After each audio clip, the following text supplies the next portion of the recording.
عمرك فكرت ان مش كل المشاهد الضرب اللي بنشوف الفنانين مش بسبب خطأ، لكن لرغبتهم ان المشهد يتقدم بشكل واقعي؟ في الفيديو ده هنتكلم عن ممثلين اتعرضوا للضرب بشكل حقيقي في بعض اعمالهم.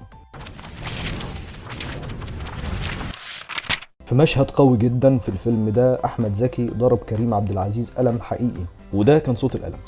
المشهد كان فيه صراع بين الشخصيتين، والصفعة كانت جزء اساسي من انفعالات احمد زكي وصدمة كريم عبد العزيز. ده اللي قاله كريم عبد العزيز لما كانوا بيتكلموا عن فيلم اضحك الصورة تطلع حلوة، واتسأل عن القلم اللي في الفيلم.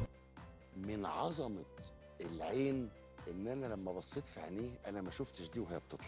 يا نهار ابيض. انا فجأة نايم على الارض وبعمل ايه بعد الشغل؟ عايز اطمن على الودن. لا والله. طبلة شغالة ولا لا؟ ولما نتكلم عن الاقلام بصراحة لازم نفتكر الفيديو ده.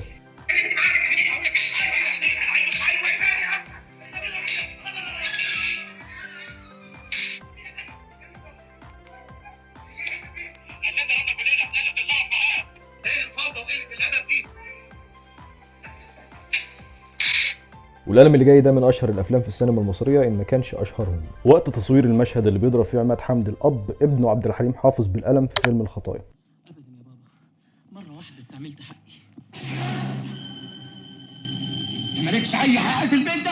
العندليب صمم ان القلم يبقى حقيقي واتضرب بجد، ولما عرف المخرج حسن الامام وافق ورحب جدا على اساس ان دي حاجه هتزود المصداقيه عند الجمهور. كانت ليله ما يعلم بها ربنا. طب ما تضرب على الهوا، اتفق مع عبد الحليم انك تضرب على الهوا. قال لي اقولها له، قلت له تعال قولها له. عبد الحليم حسن الامام، استاذ حسن الامام عايز الاستاذ عماد يضربك. قال له ماله يضرب.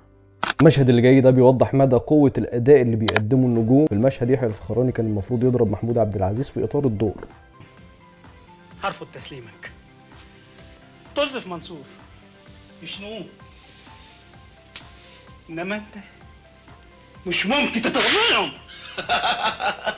بطمنه خلاص. ازاي؟ المعلومة راحت مصر بعد دقايق بالخروج من المفاعل بتاعكم. انت كذاب. لكن رغم ان الضربه كانت جزء من التمثيل، محمود عبد العزيز صرح بعد كده انها كانت من اسوأ اللحظات اللي عاشها. المشهد ده من فيلم اعدام ميت هو مثال قوي على احترافيه الممثلين في الوقت ده واستعدادهم لتحمل الالم عشان يوصلوا رساله المشهد باكبر قدر من الواقعيه.